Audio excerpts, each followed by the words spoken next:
Magandang araw sa inyong lahat. Ako nga pala si Reyna Dupeño at ang gagampanan kong monologo ay ang piyesa ni Gabriela Silang.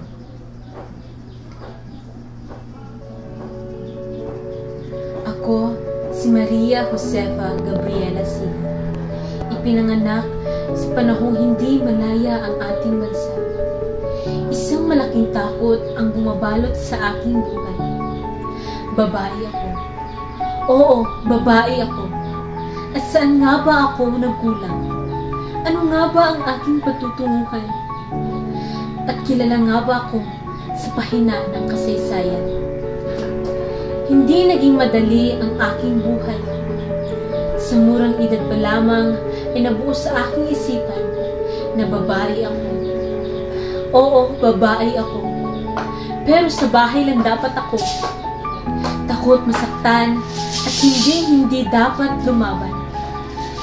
Bata pa lamang ako nung napahiwalay ako sa aking mga magulang. Mabuti na lamang at inampun ako ni Don Tomas. 20 anyos ako nung nagpakasal sa isang matandang binata, ngunit siya'y namatay. At sa akin naiwan ang kanyang kayamanan. Ngunit ang pag-ibig ay hindi mapipigilan.